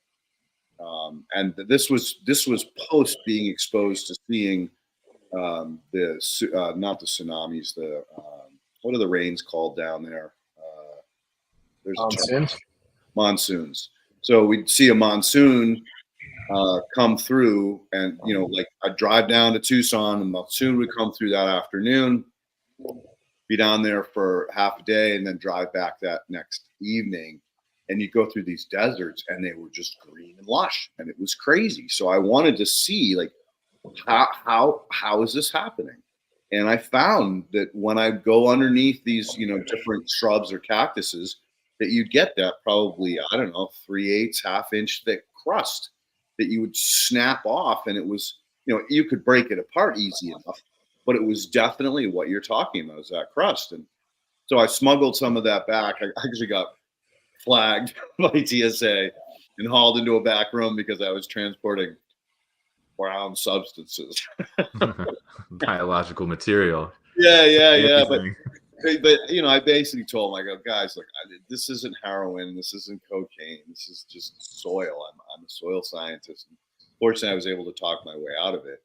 But yeah, when I brought it back and put it under the microscope, I saw exactly what you're talking about, like all of this interesting like yeasts and bacteria and algae that had formed this relationship and bonded together and created this, like crust, for lack of better words. And so, and that made me think, well, oh, so that's how like they're storing the moisture so that, they can live for a certain period of time, post the rain event, without just having the water just evaporate, the next day when the sun comes out.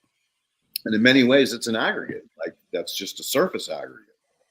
And it has, again, these really unique properties that hold it together. These, polymeric substances. So very cool. But so yeah, biocrusts, I think they're a little bit of a frontier of knowledge. Like they're definitely complex communities of all sorts of organisms. I don't know how well understood they are. I mean, this was like maybe 8 years ago when I listened to someone who was actually an academic researching them talk about them, but it's not like a bit of a frontier. But they're just creating a shield and doing it more effectively than would happen without the biology there. And it's interesting. Like I remember hearing someone say once, someone got asked, if you were trying to look for signs of life on another planet, what would your approach be? And they said you come up with a model of like how a planet would behave if it was all just chemical reactions and abiotic reactions. And then you look for planets that seem to be deviating from that. And like the biocrust, it almost has a little bit of like a terraforming vibe going on, because it's like if you just have a desert and it's dry and has all those issues, then you'd expect, a limited growth of plants and things like that. So if all of a sudden you see something like you saw, like, what's going on there? There's probably some biological activity involved, because if it was just dirt, like, that wouldn't really make sense. No, it would just blow away in the wind, and it doesn't. Like, yeah, you get dust devils and you get, dust storms, but even still, there's the crust is still underneath there if you just dig down a little bit.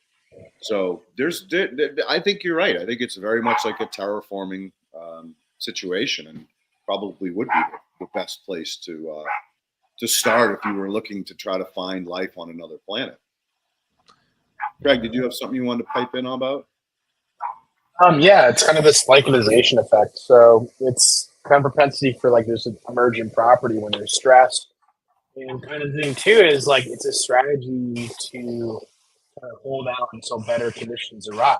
Right? So, even too, when we look at like California, right? Like the Central Valley was a giant wetland that actually kind of had a meandering river based upon the rain events in general.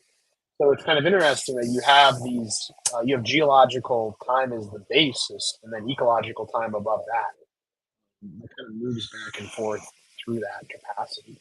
So when we talk about these like soil crust, how recently was the soil attenuated to that? It was basically a selection event that led to this emergence. Right? When we talk about lichens, right? They show up even in hostile conditions.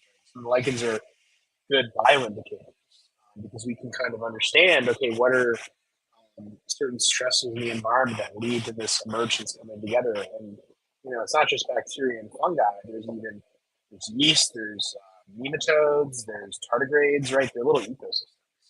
It's kind of where organisms converge into an ecosystem, and driven by the stress event. So it's kind of interesting because these strategies are basically were developed during the primary succession. Primary succession was when, life moved onto land and had to adapt these strategies and were encountering them for the first time. And then through these disturbance events, right, we understand disturbance the way that we cause it. But when there's a lightning strike and that lights a patch of forest on fire, or when a volcano erupts, right, there's naturally disturbance events and things that have always been kind of coming back. What's really exciting is looking at these emergent properties where things come together to survive, and that's kind of in this making a body or a macro structure that is resilient and recalcitrant to this more hostile conditions. It's almost like a reservoir, kind of like a time capsule, or kind of like a safe room. And it's something we see these trends or these types of coming together of these structures consistently in different ways, waiting for the right conditions to emerge, waiting for the right conditions to continue on. So it's interesting. Like these are very interconnected communities of organisms that perform these things and make these structures, and they're far older than we are. So it's kind of the things that we're just kind of starting to notice them, but those kind of ways of living will continue on, probably well after we're gone, right? It's an interesting kind of thing, yeah, because it's on the microbial realm. And we think about nematodes, right, or worms, right? Annelids are some of the oldest animals. And we find nematodes 7 miles down into the earth where temperatures are much higher, and also too there's much higher pressure. So it's kind of crazy, just because we're very idiomatic and at times self-centered as humans as a species, right? For only being around a few 100,000 years, but the organisms that drive the ecosystems and the interface have been around just for such perpetually long. Like I said, on geological. Yeah, I think intuitions and perspectives are important. I think the latest information coming out is that some of these emerging organisms started almost 3.8 billion years ago, and that's a friggin' long time ago. And Well, it's actually Luca. So there was an interesting paper I saw the other day. I'll have to dig it up. I think they did a best estimation of what Luca was, and Luca stands for last universal common ancestor. So that's like the thought is, what was the ancestor to all of the organisms that came to be, right? And we can make some estimations about it by using the genetic data that's there. But yeah, there was an event that allowed life to converge, and then even you get into like life before Luca, right? The RNA world, that allowed cells to form. So kind of the not symbiogenesis, that's kind of where organisms come together, but kind of Leaf, what's the term for the creation of life? Some kind of chemogenesis. I think it's the general term of where we move from a polymer to like a cell. Can't remember that one off the top of my head. Rack that brain. Yeah, I'll have to find that Luca paper and post it. I could see the smoke coming out of your ears. I was gonna say the same thing. There's smoke. Yeah, there's smoke. Yeah. So normally at 1:30, I grab the questions and see where that leads to the conversation further down the rabbit hole. So Ken, why don't you go ahead and bring those up, and we'll see where that goes. Well, we kind of Craig already touched on this, but speaking of PFAS, Leighton, you recently spoke with Keisha Ernest about one question you had for your friend, the tech guy. Do we get rid of PFAS? How is it that we don't know? So this, Craig, just so you know, Steve's on vacation, but he's hot and heavy when he gets back.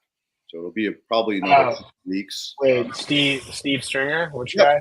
He had his first, or his child had their first grandchild. So he's out in New York. He's somewhere near you. Congratulations. Yeah. So he's off for now, but that's something that is very much going to be explored. Starting in a few weeks. And they're kind of, we can touch on that because the PFAS degradation, there are ways we can do it. You can degrade PFAS in the lab with dimethyl sulfoxide, DMSO. DMSO is it's a very useful chemical in the laboratory, especially with working with cells and molecular biology. It does make compounds fat soluble, so you have to be very careful. Not with it, but what it could soak into. You could make methyl mercury with it by accident. You can also break up PFAS, I think, with ultrasonic frequencies as well. But one of the more interesting things is that it's the these are all intensive engineered ways, right? Yeah, if you just had a bulk, something, and you could hit it with ultrasonic to break it up, yeah. Or if you could had something you need to remove PFAS from that wasn't going in someone's eye, someone's body, you could do the DMSO. But what's interesting is the factor is that there's even been some studies looking at the metabolic networks of how PFAS degrades in these microbial communities. But actually, so I'm going to let you guys talk about that while I find that paper and post it in the chat so Ken can share that. Are you having a hard time hearing him? Yeah, his mic is getting a little fuzzy. Yeah, he probably didn't charge his earbuds. Yeah, they're starting to die on me. How can you hear me now? Yeah, you sometimes we hear you crystal clear, and then other times it gets gurgly. So all right, I'll do the half in charge, half out. So we'll boost. There you go. But yeah, I know. But I'm going to dig up that paper. But there are people investigating how these metabolic networks of microbes are coming together to disassemble them. Usually in times where there's stress, usually not enough nutrients available. So it's an emergent property. So I'm going to scroll through some of this stuff as well. Yeah, it's funny. You use the term DMSO. We used to use that on horses when they got lame. So it's very much a dangerous thing because it will it will suck things into your bloodstream if you're not careful, like Craig said. So not something you want to play with. Leaf, you were going to add something there? Oh, so when was the question like why or how come we don't know how PFAS breaks down? How is it that we do not know? Yeah, I think so in the last couple of years, I've ran into several people who are like, we isolated this strain of fungus, we found an organism that can break down PFAS.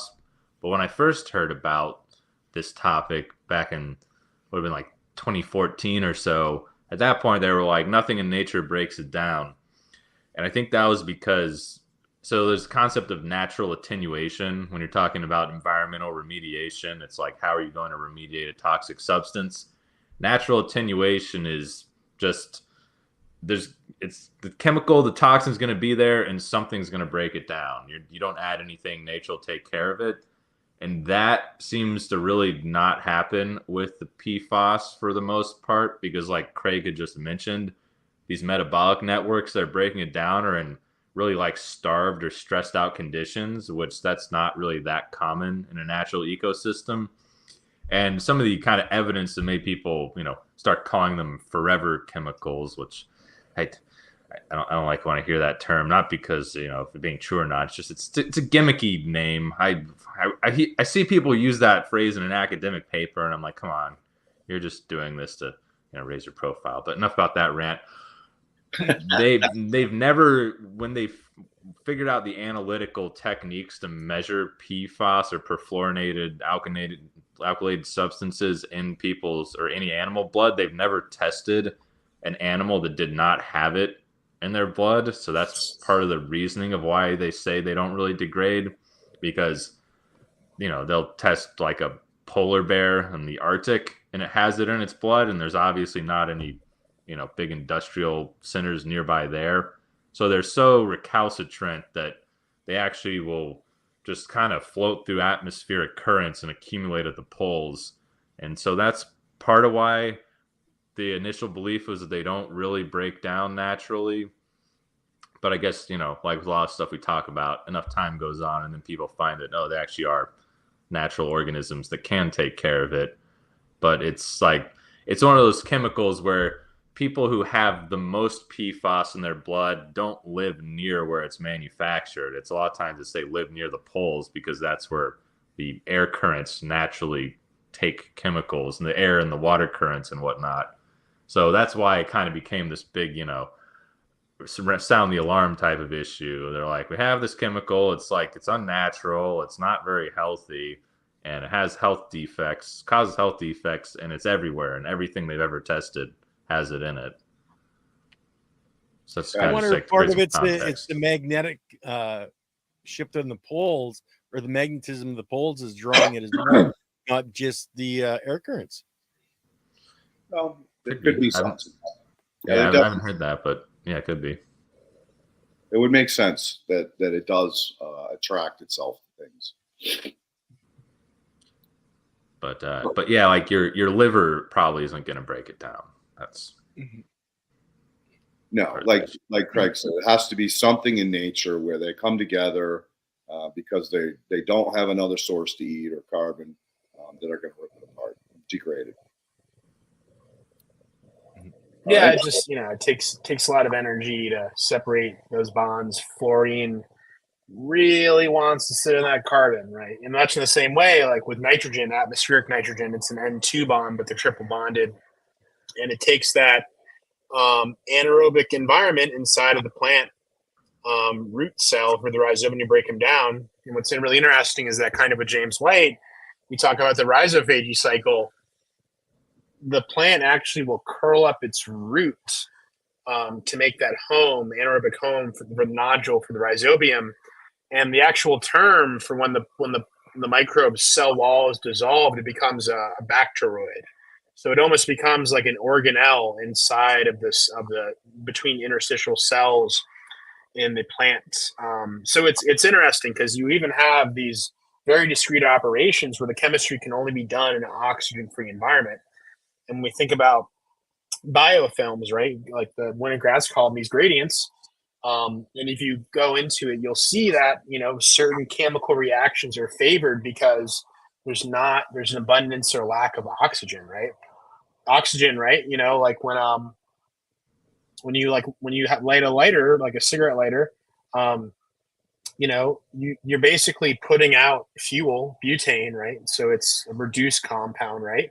And then you have a spark to initiate it, and the air is full of oxygen, which have these electrons, which will freely available to be this ladder that the chemical reaction can chain up so long to maintain that plasma, that flame, so long as there's enough fuel to keep it going, right? But even too, these different pathways, right? Like the first mass extinction event was the great oxygenation event, where a good while, photosynthesis evolved, and then once it got critical mass and enough microbes started leveraging it, it took off. The seas were purple initially, and then it was like a big burp of oxygen, and all these anaerobic anoxic microbes were basically the ones that survive were probably hiding out in some biofilm somewhere, right? And then even too, we understood like back in the 70s that there's these archaea, which aren't bacteria, right? They're more similar to us in how they express genes. And the thought is that during another stressful event, there may have been a coming together where these archaea may have eaten a proteobacteria that can do oxidative phosphorylation, that can do oxidative metabolism, and then it living inside of an anaerobic organism, right? So even too, that might be a stressful event that somewhere in some biofilm, there was a coming together through these stressful events, right? That's a term like symbiogenesis that a lot of Lynn Margulis talked about as well. So yeah, it's interesting, especially as we do it, trying to understand like where did life come from Luca, the last universal common ancestor. So yeah, it's pretty interesting kind of to posit the different reasons and explanations why. Nice. I think we answered him. I think we did very well. So we'll go to the last questions I've got right now from Billy. What would be the safest, most available bacteria to treat OMRI approved GOM that runs a high pH? Oh boy. All right. So unfortunately he's gone. Yep.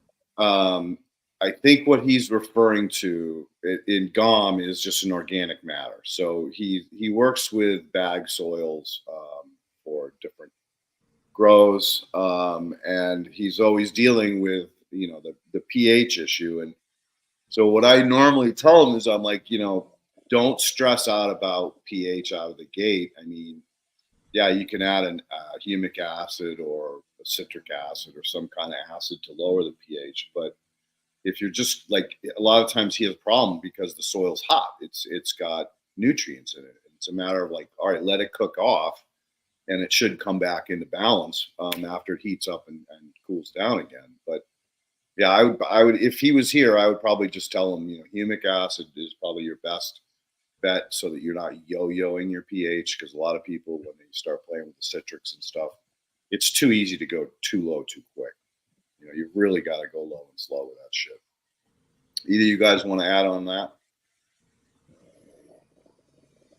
Slow and low. This is a gradual attenuation.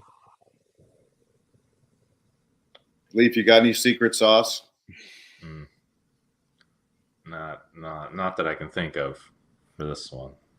Well, that's it for the questions, guys. I'll jump back off and you guys just carry on. So Yes. I did remember one thing related to Winogradsky columns that I heard last week, just about how interesting they are.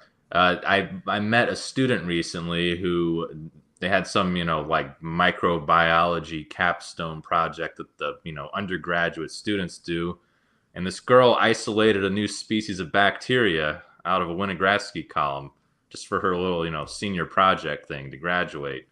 So I think that is an indication to me of how much undiscovered microbial life there is, and how you don't necessarily have to go to like the crazy depths of, hydrothermal vents or hot springs or places like that to find new stuff. Just some kid finishing her, final class to get a degree in Boom, novel species of bacteria. And it's actually, I think there was like Craig was mentioning archaea earlier, and how, they're pretty interesting. They're not super well studied compared to bacteria, and they're called archaea because they have the word archaic in their root, because they used to mostly originally be found in very like strange, stressed out environments. And that's how they got the name. But apparently some guy discovered an archaea that's, in his backyard that was novel and had, kind of cool carbon degrading functions. And so it's interesting, like what kind of new things we can discover even without having to travel very far. So there was this cat that came to the last regenerative organic conference that was in Humble, and he came from Australia, and he had a new product line that was an archaea. And I was like, okay, so what does it do? He goes, well, basically it's a plant growth promoter. I'm like, tell me more. Where did it come from? And he unfortunately shut down and basically was like, look, I'm the salesperson, so I'm not privileged to, what type it is and where they harvested it. But I agree with you, Leaf. I think there's so much left to uncover, whether it's in your backyard or swamp or Winnigrodsky column, whatever. I mean, Craig, I think you have the number. What is it? We know like 1% of the function of bacteria at this point. 1% have been identified, or of the family. Oh yeah, it's a fraction. It's like I think we've classed tens of thousands, and there's millions of different species, and those are just the ones that are living on the surfaces we interact with, right? When we get into we didn't even know about extremophiles, right? We didn't think there were bacteria living in the geothermal vents. It's like there's even back in the 70s, right? We didn't even understand the geothermal vent ecosystems in the bottom of the forest of the ocean floor, and we'd find these giant tube worms, right? These things are like 9 feet, 10 feet long, and we take them, we look at them, and they don't have any internal organs. And it turns out that literally these different parts of these worms had such a tight symbiosis with these microbes that they're able to pull nutrients out of the ions that are coming out of the geothermal vents. So it's like really specifically evolved and adapted based upon these little niches. So it's the thing about it. The more areas we look, and then this also helps with DNA technology, right? One of the biggest things is the plague count anomaly that, when we've been culturing microbes on petri dishes, this only a fraction of microbes survive in this environment, right? When in reality, the different types of residues and food sources are very complex. And we found out when we were doing DNA that when we took a sample of soil and, we did a serial dilution and we plated it on agar, and we picked those colonies and sequenced them, and then we extracted DNA from the soil and isolated and sequenced it, we only got a fraction of the diversity off the plate counts from the colony picks. So, the reality is the more, wherever we look, they're there. And that's kind of the thing where you're better off with the intuition that, every surface on this planet, even ourselves, every surface of us is an ecosystem. Yeah, there was a guy in the chat talking about taking a sweat off his eyebrow, putting it under the microscope and seeing rotifers eating bacteria. Oh yeah, that's right? Pretty normal. That's good. Yeah. So there was another interesting short clip that I saw about a submarine. What do they call them? Unmanned exploring device that went down to one of those ocean vents off Hawaii. And actually, they took the claw and kind of jammed it in the soil and snapped back the crust. There was actually, just like we were talking about the desert crust, there's a crust down there. And when they snapped back the crust, all this abundant life came out. Like all different new, like small, I want to call them probably plankton or maybe even smaller. But that's crustaceans, isopods, worms, nematodes. Right. Yeah. So it just shows that there's like so much yet to uncover. I mean, for all that diverse organisms to be there, there has to be a biological interface of some kind with the soil, or the sand, silt, clay, whatever it is that's down there. Yeah. Well, that's the thing about it. Some of the stuff that Leaf and I have, we've talked about and be like, well, that's a whole different thing. Some of these aquatic fungi, and so apparently there's fungi on this ocean floor that are making hyphal networks, kind of consuming whatever organic matter. So like a lot of the organisms in like this ocean floor and the high pressure environments, they live off something called aquatic snow, where it's all this organic matter coming down and landing aspect. And even too, there's events where it's pretty barren, but when there's a whale fall, like when this giant creature comes down and its carcass lands, it's a feeding frenzy, even all the way down to the bones, even to where different microorganisms will form and take advantage of this rich positive organic matter extended release as well. So yeah, life is pretty robust. That reminds me of when I was in graduate school. There was always marine biologists, and this girl was really into whales and studying whales. And I was like, so honestly though, like, what's the deal with whales? I know they're cool and stuff, but like, do we really need them? And she was like, "Are you kidding?" She started yelling at me and stuff, but it was referencing what Craig just said, that it's just like feeding the food web. That's a lot of carbon to go and become food for all the other things in the ocean. And one more detail on archaea. Someone told me part of why they're not nearly as well understood as bacteria is because we actually haven't developed any antibiotics that can kill them. And fortunately, archaea tend to not be animal pathogens, but antibiotics are a really important tool for studying bacteria or fungi in terms of like, we're gonna select for a trait, and then we're gonna use an antibiotic to kill off this cell line, and the ones that have like uptaken this plasmid won't die because we've given them antibiotic resistance. And you can't use that mechanism for studying archaea, and it's a very fundamental microbiology mechanism. But yeah, I saw we have a question about black walnuts and juglone, and Pseudomonas putida is really common. I believe Pseudomonas putida is the species that, when Craig was talking about the study where they genetically modified a bacteria and added it to an oil spill to pass its oil degrading genes to the native population, it was Pseudomonas putida, right? Yeah. But it's like with a lot of bacteria and fungi, a given species can be super diverse, and there can be like many different strains of the same species. So it might not be that generically Pseudomonas putida can break down juglone. It might be that there's certain strains of it that can, but they do adapt and evolve pretty quickly. So perhaps if you had a diverse enough community, could get that skill. There's been a lot of interesting research also in the way of so directed evolution, and there's something too, even like with mushroom cultivation, the way you'll adapt a strain to like prefer a certain food type, you'll pretty much introduce it gradually, right? And the idea is it'll turn certain genes. So there even too, you can kind of create environments where even antibiotic resistance, right? Antibiotic resistance is directed evolution. When we give out antibiotics, or when someone has a flu or the common cold instead of a bacterial infection, or you don't take a course, right? You're introducing that certain class of compound, and then some amount of that population is going to survive. It's like when Lysol says kills 99.99%. There's always some colony that is going to have some feature, and it's just statistics, right? And the reality, because these microbes grow so fast, you can kind of monitor them statistically.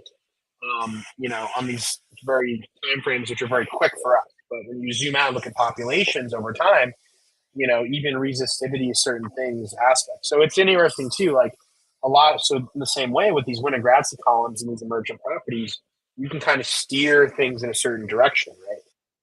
And it's ways where you're kind of doing something that's kind of like a bit more middle out and top down than bottom up.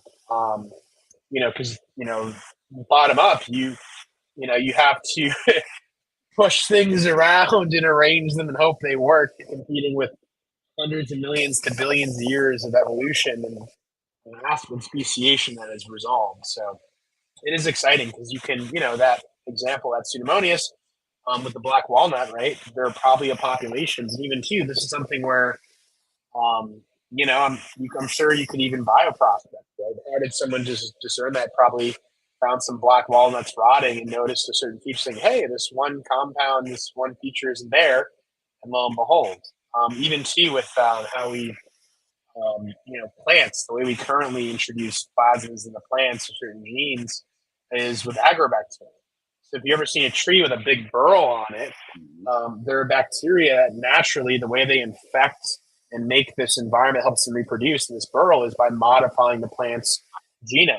Right? So a lot of these things in molecular biology or genetic engineering, it's not that we created them; we just observe these processes happening in nature. And now mind you, like there's a lot of responsibility and ethics to do that. But the more we understand it, the more we realize everything's mod everything else all the time, and that the viability for a signal that we put out there for modification to persist and supersede all that other noise and chaos has been going on. Pretty egotistical thought that we can overcome it. But yeah, it's a thing. It just it's kind of the beauty of the chaos, right? There's emergence, but also it's incredibly noisy and robust. It's not as neat and simple to put into a box as many people like to believe. It's we were talking about Leaf, like these emergent solutions versus someone trying to copyright a plasmid or a gene cluster. It's like, oops. So, Right, well. I know that you talked to the guys from the Muncher, and they buy biology from different companies. I think the gentleman would like to know different companies where he could actually maybe try to purchase this particular J1 strain, I think it is. That's a great question. I don't have that resource from them. But basically, probably the way to do that would be to start with the different scientific companies that support, like Leaf in his research. They supply all the different, biologicals as well as the, equipment that's necessary to do these kinds of advanced testing. So I would start there. I don't know, Leaf, do you have any resources that you might be able to throw at him for getting bacteria strains? No, not off the top of my head. I mean, I'm sure like you could buy a culture of the strain from a company, but it'd be expensive, and then you'd have to grow it out yourself. So I don't know if there might be companies that are doing that kind of intermediate stuff. But yeah, I'm not familiar with this specific strain though. Research, my friend. Sorry, but research. Well, guys, we're at the 2 hours. Leighton, you were going to say something before I interrupted you, so go ahead. Yeah, went in one ear and out the other. It's Monday. I was just going to expand on everything that was just discussed, and that is that these strains are changing so fast that we don't even look at the individuals anymore. We're only looking at families, because between horizontal gene transfer and the stuff that James White is working on, it could evolve in a matter of a day in a way that no longer represents the species that you were studying yesterday. So, again, it's about diversity. I'll puke that till the day I die, because that's how you support these types of evolutions on a grander scale. Yep. All right. Well, listen, guys, thanks for coming on. Leaf, I'm so excited that you were able to pop on. Craig, thank you as always for all your time and energy. Thanks for having us. Yeah, and Ken for all the behind the scenes work. Thank you very much. Well, we got to get you guys back on sooner than 6 months again, All right, I'll start. Maybe when Leaf gets back from South Africa, he's got which would be great. Got going on. Yeah, it'd be great to hear about your experience down there, Leaf. So why don't you think about that after you get back and settle in? Hop on another one. See if I remember anything. My brain is overloaded these days. And thanks for having me on, and y'all have a good evening. Cheers. Cheers. All right, guys, with that, I'm going to end the broadcast. We do have Andy and I coming up on Wednesday, and then I've got Jane from Jane Homesteading, Simply Jane Homesteading on Friday, and then I've got an interview coming up Dr. Paula is interviewing me on Sunday, so check for the notifications that'll be coming out later in the week. Peace out, guys.